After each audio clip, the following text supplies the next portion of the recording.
Hey everybody, it's Jason Blaha here, and today I want to talk to you guys a little bit about when isolation movements can actually become inappropriate and when they can actually interfere with your progress.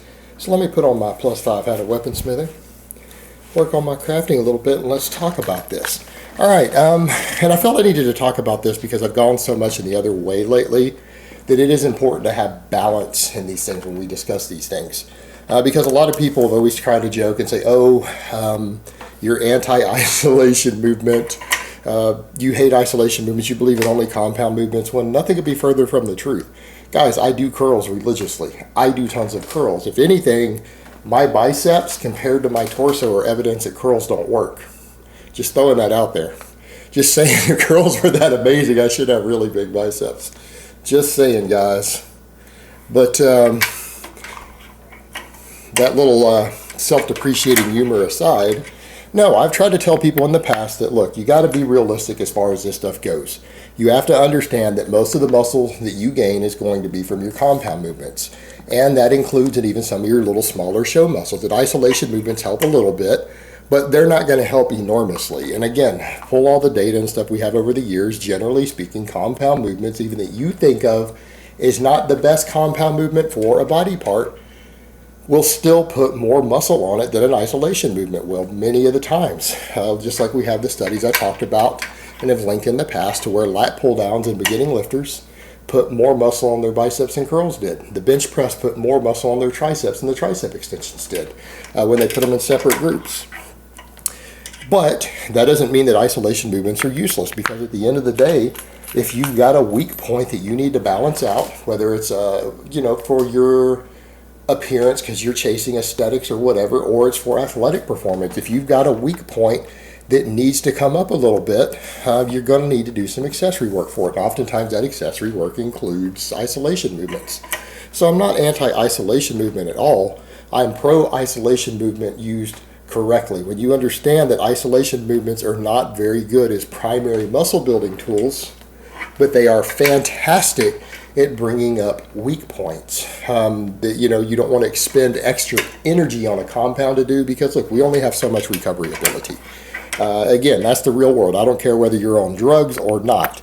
Natural guys have a limited recovery ability, and even enhanced guys have a limited recovery ability. And when the enhanced guys start finding they can't recover, they end up using more drugs and more drugs. Sometimes it's easier to step back and say, okay, I can only handle so many compound movements, so many big movements, and I have this lagging point that I need to bring up for whatever my goals are. It's time for me to quit throwing extra compounds at it and find a correct isolation movement or two to fix this problem. Because simply put, isolation movements impede your recovery less. They're easier for your overall body to recover from. And we all have a limited amount of recovery. We can only get away with so much hard, heavy training before the body gives out. Now, that being said, I've also said that there's nothing wrong with throwing in a few isolation movements. I mean, even though most novices could probably build maximum size off of nothing but compound movements, if they really just feel the need to do some curls or a side lateral raise, you know what? And they enjoy doing it, there's probably no harm in it. Even if it doesn't give them extra gains, is it something they enjoy doing? You enjoy doing it and it's not harming your progress, then why not do it? If it keeps you coming to the gym more consistently, sure, go for it. And maybe, just maybe, it'll add a little bit to those muscles that you feel are lagging. It might not, but it might. And hey, so if it might help you, you enjoy doing it, and it's probably not going to hurt you, then by all means do so, right? It's just common sense. However, there is a point to where isolation movements can impede your overall progress and your overall goals. And that is when you start leading to overuse of a specific joint and inflammation of that connective tissue. That's where compound movements tend to shine. Compound movements, as a general rule, for the same amount of work and tension they put on a muscle, oftentimes, and this is not always true, I don't want people to think that this is a universal truth, but many times an isolation movement will cause more stress on the connective tissue and it will inflame it more. A perfect example, one of the most classic examples, the insertions in your tricep and your elbows. There are a lot of tricep isolation movements that will cause these to get inflamed, little micro tearing, in the actual connective tissue more so than you might want, that can cause them to start getting inflamed. We call it tennis elbow, or you get tendonitis even in there. It can become a problem. When you start doing too many tricep isolation movements, trying to bring up a lagging tricep, and you get to the point to where your connective tissue starts to hurt and it's recovering too slowly, or it's causing a performance loss on your big pressing movements, whether your weighted dips, your bench press, your overhead press, push press, whatever it is we're talking about, doesn't matter. When you start finding that connective tissue hurts when you're doing those and you're doing a fair amount of isolation work, it's usually the isolation movements that are causing it. And if the triceps aren't recovering enough, and particularly the connective tissue around the elbow isn't recovering enough from the extra tricep isolation exercises, and many of them cause that problem, guess what? It's going to reduce how frequently and with how much workload you can train your other compound movements.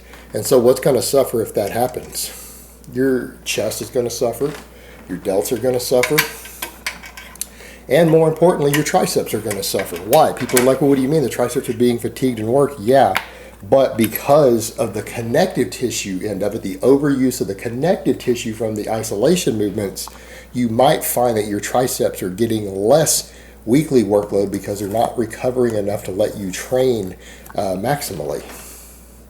All right, so you've got a problem when that happens. It not only impedes your training progress, but it subjects you to a higher injury risk. And you need to be concerned about that higher injury risk, because inflamed connective tissue is usually a sign that if you keep pushing and doing what you're doing, that something might snap eventually. Connective tissue inflammation happens for a reason. It's there to tell you you're putting too much stress too frequently on that connective tissue, on that tendon, and it starts to inflame to help the healing process, because inflammation increases blood flow and other things to help the healing process, to speed it up, because it knows it's got a problem, and it's a warning sign to you. Because generally, pain in the body means what? Pain is there to keep you from harming yourself. All right, so when guys talk about no pain, no gain, these guys are fucking morons. They don't even understand basic biology and survival mechanisms. Anything that causes pain in your body is there to deter you from doing it so that you don't injure or kill yourself. So that pain is also a warning from your body that, hey, stupid, you need to stop doing this. That's what your body is trying to tell you. Otherwise, it wouldn't send the pain signal to your brain. It's sending it there to say, hey, this is a warning. You need to change something you're doing. And in which case, you're going to have to deload more frequently.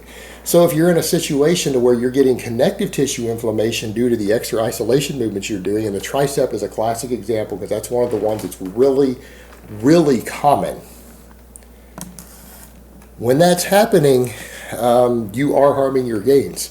You're harming your gains in that primary muscle, and you're harming your gains in any other muscles that are generally trained with it in the same basic exercises. And triceps tend to go hand in hand with delts and chest.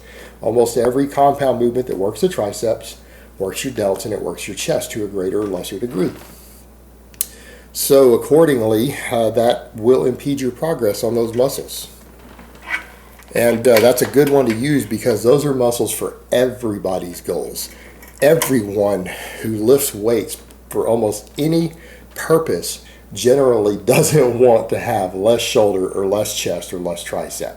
So it's a great one to use because those are some of the most important muscles for guys chasing the aesthetics thing. And from a performance perspective for punching, pushing someone on a football field, obviously the Olympic lifts, the power lifts, those muscles are critical. You don't want those muscles to be too weak or too underdeveloped. It's harmful for almost anybody's goals. So it's a great one to use because it's great for everyone's goals, and it's one of the most common occurrences as far as an excessive use of isolation movements. And what's the solution? Well, when that happens, you simply have to cut out the isolation movements.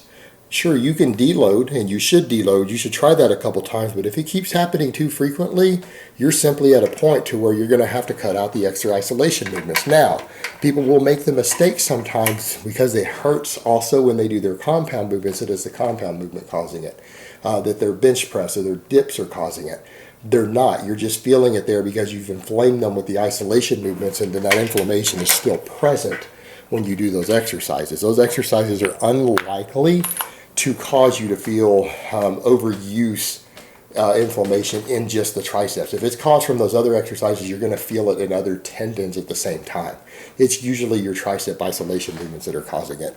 And some of them cause it to a much greater degree than others. But I've got whole topics, I've got whole videos on that specific topic that are out there for you guys to find.